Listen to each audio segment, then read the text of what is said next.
पंच परमेष्टि भगवान की, संत श्रोमणी आचार्य भगवान गुरुदेव श्री विद्यासागर जी महाराज की, पूज्य आचार्य श्री समय सागर जी महाराज की, जय बोलिए परम पुण्य निर्यापक श्रवण ऋषि वीर सागर जी महाराज की, समस्त मुनियारिका संघ की।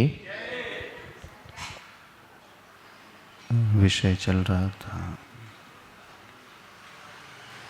भावनाओं का जीवन में क्या प्रभाव पड़ता है। हमारी भावना कैसी होनी चाहिए, क्योंकि भावना ही हमारे जीवन को ऊपर लेकर के जाती है और भावना ही उसे नीचे लेकर के आती है।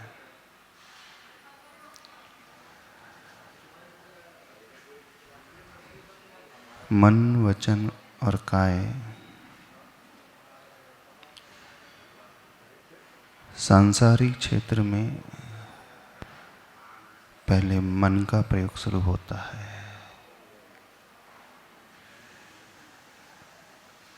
मन में कुछ विचार पैदा होते हैं, उसके अनुरूप व्यक्ति आगे बढ़ता चला जाता है।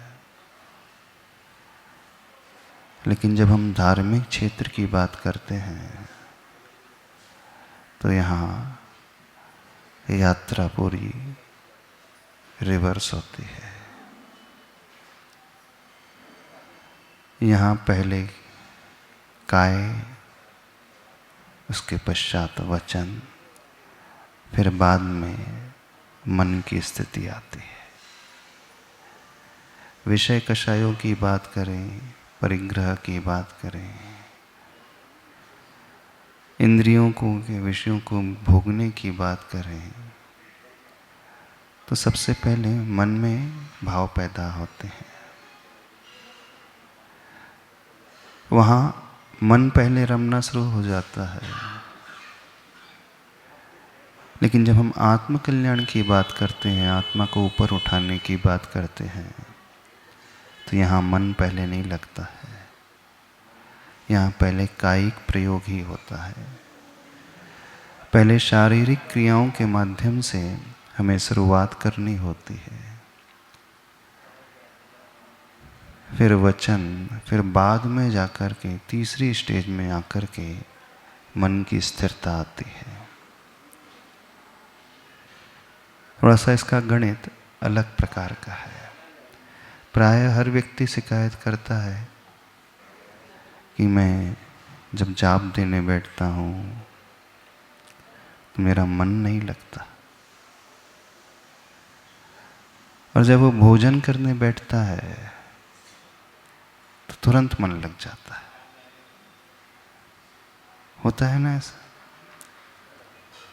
तो जब भी शरीर से कुछ किया जा रहा हो, शरीर के लिए कुछ किया जाता हो, तो मन आसानी से लग जाता है। ऐसा इसलिए होता है कि हम सबके संस्कार अनादिकाल के इन 4 संज्ञाओं से भरे हुए हैं। आहार संज्ञा, भय संज्ञा, मैथुन संज्ञा और परिग्रह संज्ञा। इन्हीं चारों संज्ञाओं से ग्रसित ये संसारी जीव अभी तक जीवन जीता हुआ आया है। इसलिए जब संज्ञाओं के अनुरूप कुछ करना हो तो उससे ज़्यादा पुरुषार्थ नहीं करना होता है। मन को ट्रेन करने की भी आवश्यकता नहीं होती है। मन को ट्रेन करने की आवश्यकता कल्याण की कार्यों में होती है, आत्म कल्याण जब करना होता है। अब हम यहाँ बात कर रहे हैं, हम अपने जीवन को परिष्कृत करना चाहते हैं, सुधारना चाहते हैं, ऊपर उठाना चाहते हैं, तो होगा तो वह मन से ही, लेकिन मन तक पहुंचना बाद में होता है। अब जब हम मन से करने की बात कर रहे हैं तो उसका सबसे आसान तरीका जो होता है, यदि हम अपने स्वभाव को बदलना चाहते हैं तो उसका आसान तरीका ये होता है जिन्होंने अपने आप को बदला है, जिन्होंने अपने आप को ऊपर उठाया है, हम उनकी सन्निधि में, उनकी निकटता में रहने लगे तो स्वतः ही हमारा मन उस ओर आने लगता है। इसलिए भक्ति की बात की जाती है, इसलिए जाप की बात की जाती है, इसलिए नमस्कार करने की बात की जाती है। क्योंकि हम बिना उनके यह सोचे हैं कि हमें अपने आप को अच्छा बनाना है, अपने आप को पूर्ण रूप से बदलना है, तो मानव का यह स्वभाव होता है कि उसे कोई ऐसा रोल मॉडल चाहिए, प्रेरणा स्रोत चाहिए, जिसे देख करके वो वहाँ तक पहुँच सके। और जब भक्ति की बात की जाती है तो वहाँ एक भाव आता है, ग्रेटिट्यूड का भाव, आभार का भाव। उस ग्रेटिट्यूड की भावना को पैदा करने के लिए व्यक्ति को झुकना सिखाया जाता है ना। चाहे व्यक्ति किसी भी दर्शन को मानने वाला हो, किसी भी मत को मानने वाला है, उसके इष्ट श्रद्धावान पुरुष कोई भी क्यों ना हो, हर जगह यह बात सिखलाई जाती है प्रारंभिक दशा से ही कि आप झुकें, आप हाथ जोड़ें, आप उनके चरण स्पर्श करें, आप उन्हें स्वीकारें। देखना, बाल्यावस्था से ही सबसे पहले कौन सी शिक्षा दी जाती है? जब घर में कोई छोटा सा बालक आता है, झुकने की ही शिक्षा, हाथ जोड़ने की ही शिक्षा दी जाती है। अब हाथ जोड़ना है, झुकना है, तो किसके आगे झुकें? फिर कहा जाता है भगवान के आगे झुको, भगवान को नमस्कार करो, भगवान के दर्शन करो, भगवान की पूजा करो।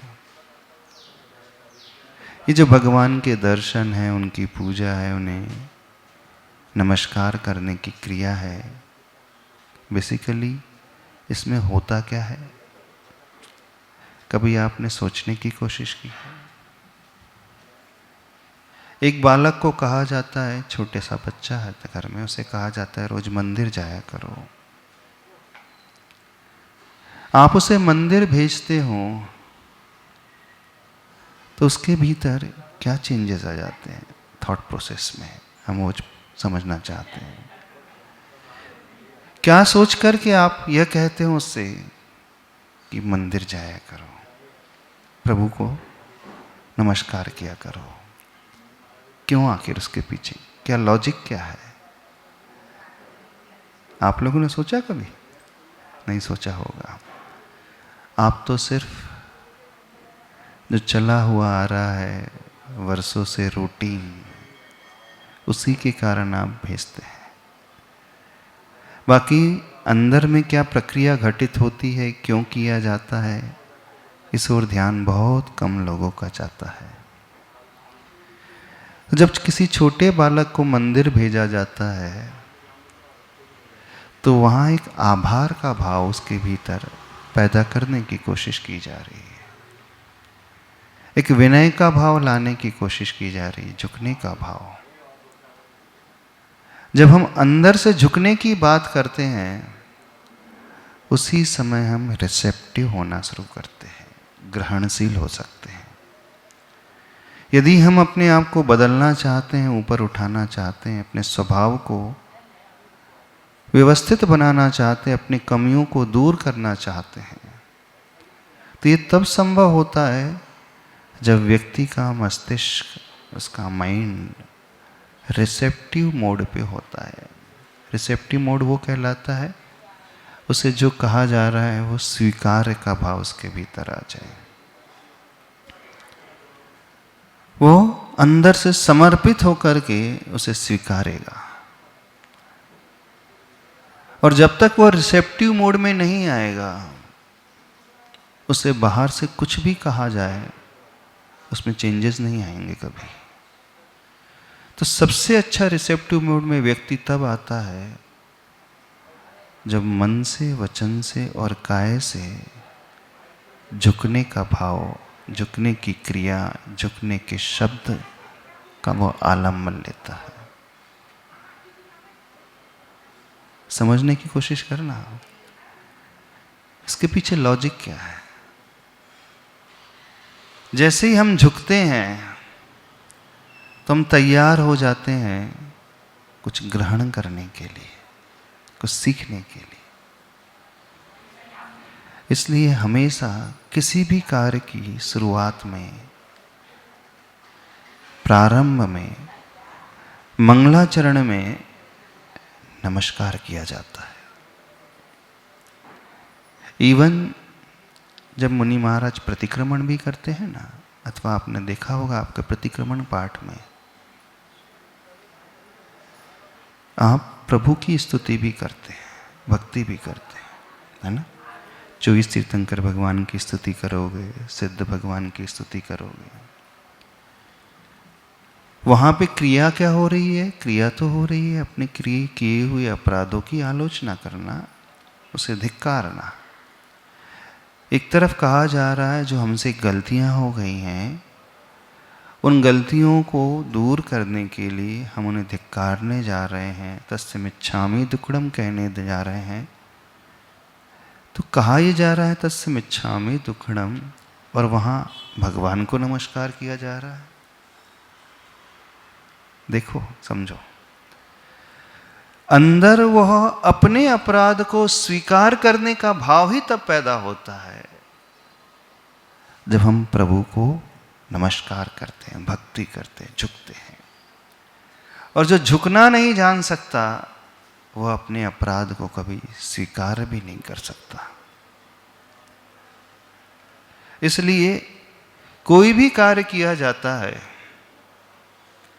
तो सर्वप्रथम भक्ति की जाती है। सिद्धों की भक्ति की जाएगी, पंच परमेष्टि की भक्ति की जाएगी, प्रभु की भक्ति की जाएगी, चाहे वो कार्य लौकिक हो चाहे पारलौकिक हो। सामयिक करने बैठते हैं साधु लोग, तो सामयिक बाद में शुरू होती है, पहले वे चारों ही दिशाओं में आवर्त करके झुकते हैं। केशलुंज करने बैठे हैं मुनिराज, केशलुंज बाद में होंगे, पहले वो भक्ति करेंगे। समझो, तो भक्ति से शुरुआत होती है, भक्ति से मंगलाचरण होता है। और यदि हम अपने मन को सुव्यवस्थित बनाना चाहते, अपनी भावनाओं को निर्मल करना चाहते हैं, अपने स्वभाव को परिष्कृत करना चाहते हैं, स्वभाव को ऊपर उठाना चाहते हैं, तो सीधा सीधा हो जाना चाहिए था ना कि आज से मैं कषाय नहीं करूँगा, आज से मैं अपनी गलत आदत को बदल दूँगा, मैं किसी से वैर नहीं रखूँगा। नहीं, यदि हम यहाँ से शुरू कर दें तो ज़्यादा फर्क पड़ेगा नहीं हम पर। इसलिए यहाँ पर मेरी भावना में क्या कहा गया है? शुरुआत किससे की जा रही है? मंगलाचरण किससे किया जा रहा है? जिसने राग द्वेष कामादिक जीते सब जग जान लिया, सब जीवों को मोक्ष मार्ग का निष्प्रह उपदेश दिया। बुद्ध वीर जिन हरिहर ब्रह्मा, या उसको स्वाधीन कहो। भक्ति भाव से प्रेरित हो गया चित्त, उसी में लीन रहो। अब संकल्प क्या लिया गया था? मेरी भावना, हमारी भावना कैसी होनी चाहिए। और शुरुआत में क्या किया जा रहा है? राग द्वेष से रहित, सर्वज्ञ जो हैं, हितोपदेशी हैं, सर्व तीर्थंकर भगवान हैं। फिर उनका नाम गिना दिया, बुद्ध कहें, वीर कहें, हरिहर कहें, ब्रह्मा कहें, स्वाधीन कहें।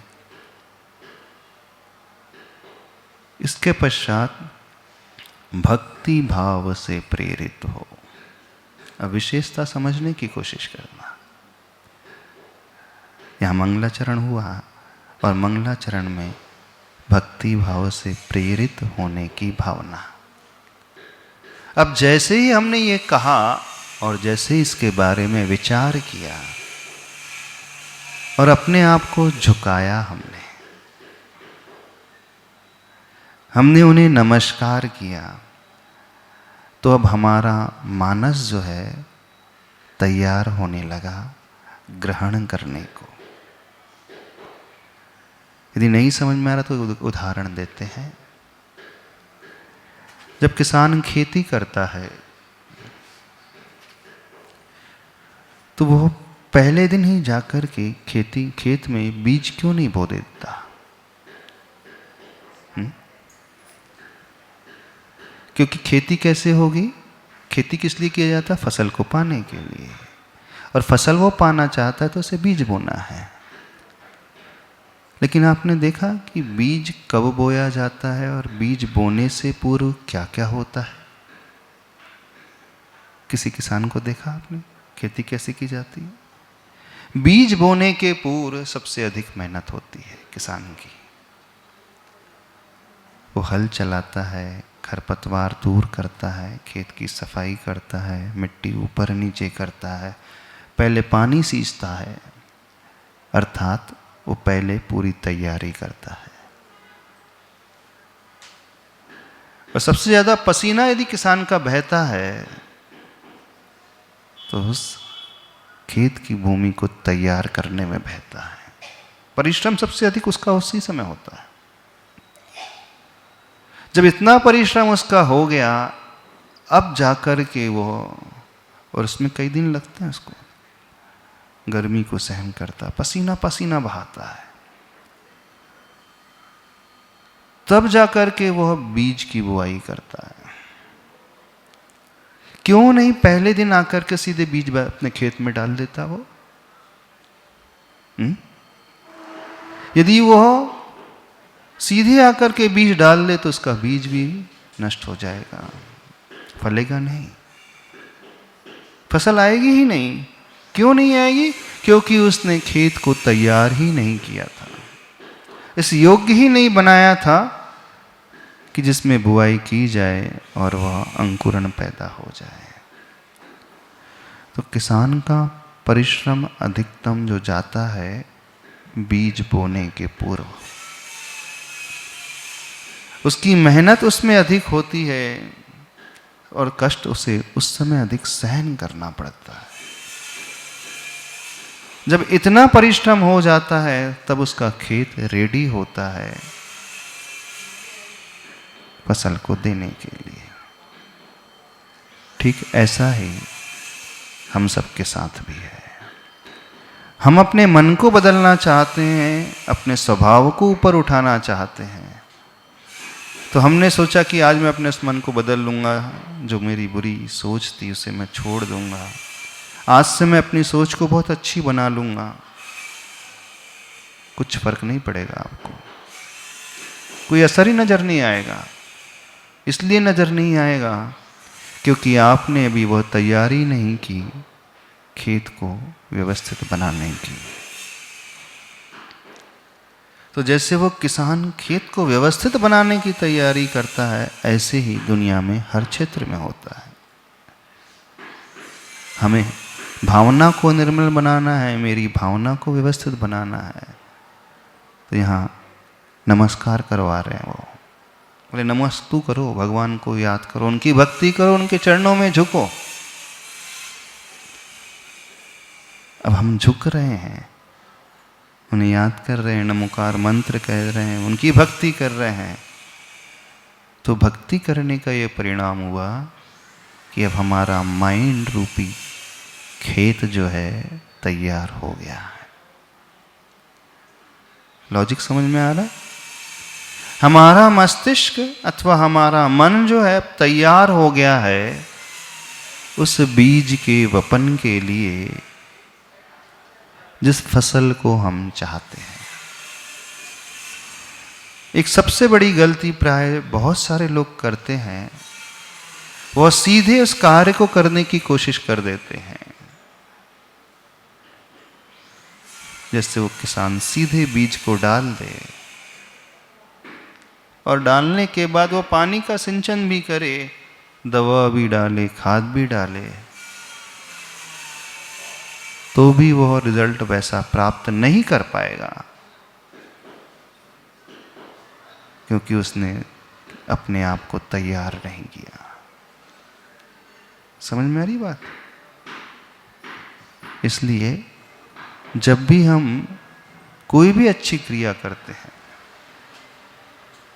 तो सबसे पहले मंगलाचरण करते हैं। हम झुकते हैं, शरीर को झुकाते हैं, हम अपनी वाणी का प्रयोग करते हैं, शब्दों का प्रयोग करते हैं उन्हें याद करने के लिए, और अपने मन में उस विचारधारा को लेके आते हैं उस व्यक्तित्व के प्रति।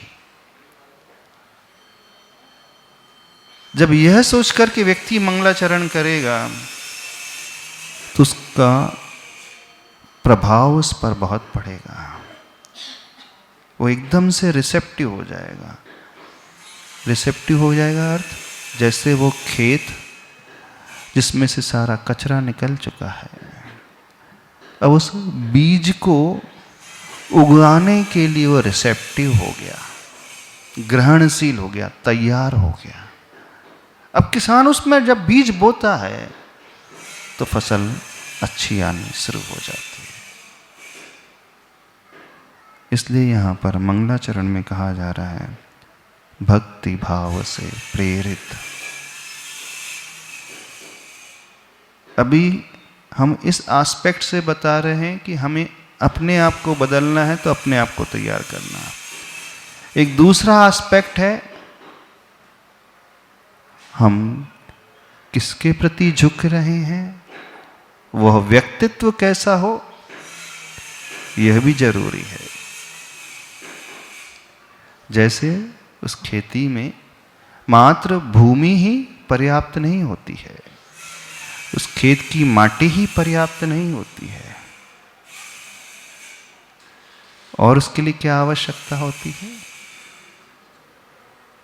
सही बीज की भी आवश्यकता होती है, और उस प्रकार के वातावरण को तैयार करने की भी आवश्यकता होती है। हम झुक रहे हैं, ठीक है, हमने सोच लिया हमें झुकना है, हमें अपने आप को ग्रहणशील बनाना है, हमें अपने आप को तैयार करना है। फिर प्रश्न उठता है, दुनिया का हर व्यक्ति झुकता है, कौन नहीं झुकता, लेकिन किसके आगे झुक रहा है यह भी इंपॉर्टेंस रखता है। सामने वाला व्यक्ति किसके आगे झुक रहा है। तो हम जिसके आगे झुक रहे हैं वो जितना ऊंचा होगा उतना ही प्रभाव हम पर अच्छा पड़ेगा। तो आप किसके आगे झुकते हैं? उन प्रभु के आगे। वे प्रभु कैसे हैं? जिन्होंने राग द्वेष, कषायों को, काम आदि को, ईर्ष्या आदि को जीत लिया। शायद कोई सोचता नहीं है। सोचते हो आप? एक अपने स्वयं के एंगल से, एक उनके एंगल से, दोनों का ही उतना महत्वपूर्ण स्थान है। हमारा एंगल झुकने का, भक्ति भाव से प्रेरित होने का, हमारा एंगल उन्हें स्वीकारने का। लेकिन जिसे हम स्वीकार रहे हैं क्या वह उतनी योग्यता रखता भी है अथवा नहीं रखता, यह भी सोचना बहुत जरूरी है। यदि वह उतनी योग्यता नहीं रखता है तो वह उतना दे ही नहीं पाएगा, क्योंकि उसके पास वो है ही नहीं जो हम चाहते हैं। ददाति यत् तु यस्यास्ति सुप्रसिद्ध मिदं वचः, है ना। जिसके पास जो होता है वो वही देता है। कहते हो ना, अज्ञानोपास्तिरज्ञानम ज्ञानम ज्ञानी समाश्रय। अज्ञानी के पास झुकोगे तो अज्ञान ही देगा, ज्ञानी के पास झुकोगे तो ज्ञान देगा। क्योंकि व्यक्ति वही दे सकता है जो उसके पास होता है। जो उसके पास होगा ही नहीं वो क्या देगा हमें। तो हमें यह भी देखना है हम क्या पाने चाह रहे हैं, और जो हम पाना चाह रहे हैं क्या वो सामने वाले के पास है भी अथवा नहीं है।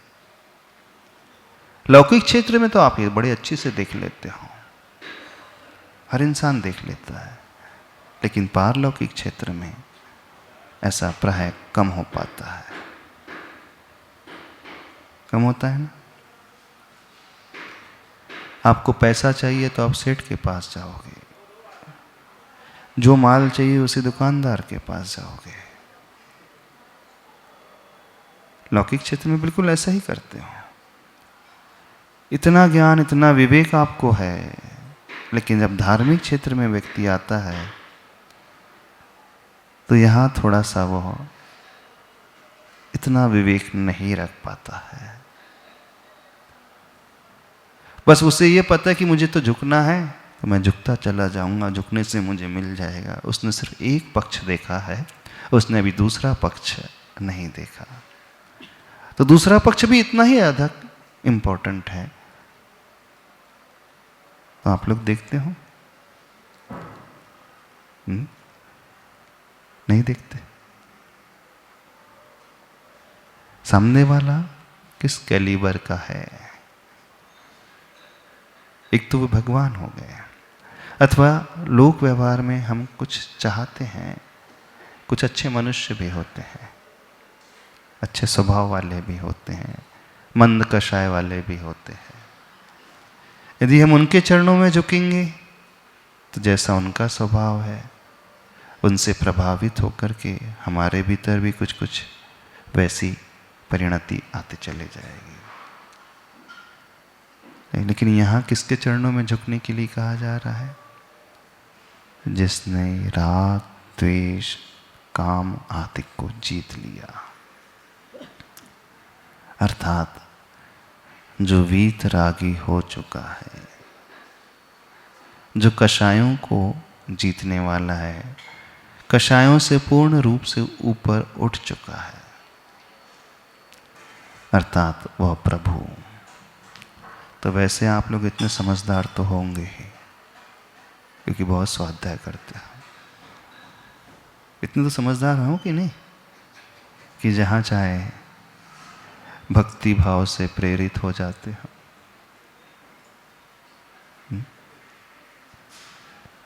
कि ऐसा तो नहीं गंगा गए गंगादास, जमुना गए जमुनादास, जहाँ जो मिला हमें तो झुकने से मतलब है। झुकेंगे तो कुछ ना कुछ तो मिलेगा ही, ऐसा तो नहीं। एक स्पेशलिस्ट डॉक्टर होता है, एक जो है झोला छाप डॉक्टर होता है। झोला छाप समझते हो?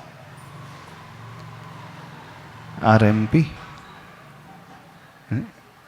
जिसकी डिग्री नहीं है, जो कंपाउंडर होता था, अब डॉक्टर के साथ साथ रहते रहते बहुत कुछ सीख जाता है वहाँ। तो गांव में तो वे ही लोग पहुँच पाते हैं, डिग्री होल्डर तो जाता ही नहीं। तो उन्हीं के पास जाकर के अपना इलाज कर लाते हैं। तो कभी देखना उसे, वो जो ट्रीटमेंट करता है वो बहुत सारी गोली दे देता है, सफ़ेद, हरी, पीली, लाल। हाँ, कोई ना कोई तो लगी जाएगी। एक एंटीबायोटिक तो दे ही दो, एक एमॉक्सिसिलिन तो दे ही दो, है ना? क्यों ऐसा है? कोई ना कोई तो काम कर ही जाएगी। तो जो झोला छाप होता है ऐसा ही होता है। तो आप में से भी कुछ लोग ऐसे हैं, हमें तो झुकना है, कुछ ना कुछ तो मिल ही जाएगा, नुकसान क्या जाता है झुकने में? ऐसे है? नहीं ऐसा, हमें तो कुछ खोना ही नहीं है। और कहा भी है, झुकेंगे तो कुछ पाएंगे, विनय करेंगे तो कुछ मिलेगा। नुकसान तो कुछ है ही नहीं, देना तो है ही नहीं, क्योंकि आपकी दृष्टि बड़ी निर्मल है। आपकी दृष्टि ने एक हो जाए ना, सबके पास कुछ ना कुछ तो अच्छा रहता ही है। क्योंकि कोई भी व्यक्ति संसार में ऐसा तो होता नहीं कि उसके भीतर कोई गुण ना हो। ठीक है, ये गुण ना सही, लेकिन दूसरा तो है, इसलिए हम झुक रहे हैं। ऐसा तो नहीं? बात समझ में आ रही? तो किनके आगे आप झुकते हो? राग द्वेष से रहित कि सहित वाले के आगे भी झुक जाते हो? नहीं, वैसे तो राग द्वेष से जो रहित होता है उसी के चरणों में झुकते हो, लेकिन कभी कभी जिंदगी में जब ऐसी प्रतिकूलता आ जाती है, ऐसा मोड़ आ जाता है, तो शायद दूसरी जगह भी झुक जाते हो। जब प्रतिकूलता बहुत तीव्रतम हो रही हो, कठिनता जो है दूर लेने का नाम ही ना ले रही हो, दूर होने का नाम ही ना ले रही हो, तो फिर व्यक्ति का मन कहने लगता है, एक बार ट्राई करने में क्या हर्ज है? एक बार ट्राई करके देख लेते। जब दुनिया के इतने सारे लोग झुक रहे हैं तो हम भी झुक जाते हैं। नुकसान क्या है? ये सामान्य से नहीं होता है, विशेष परिस्थिति में होता है, जब उसकी कठिनाइयां कम नहीं होती हैं,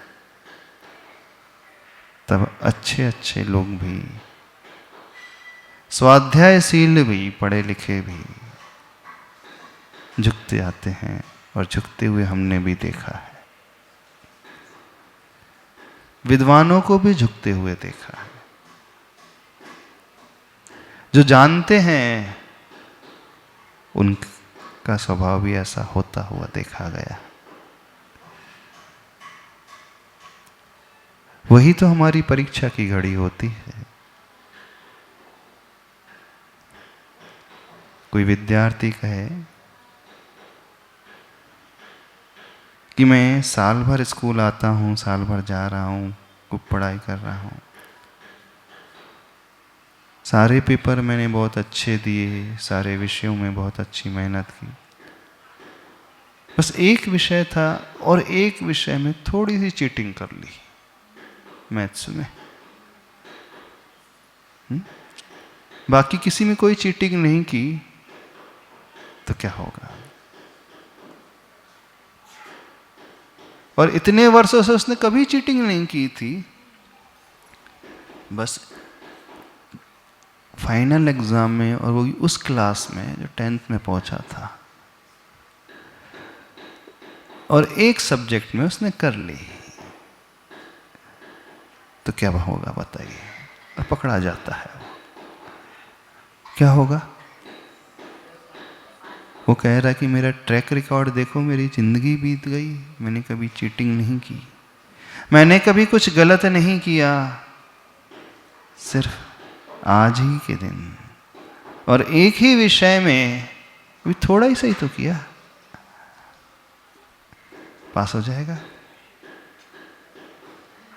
अरे उसके वर्ष भर मेहनत जो थी उसका ट्रैक रिकॉर्ड दिखा रहा था कि उसका जीवन बड़ा अच्छा था, कभी उसने बेईमानी नहीं की थी।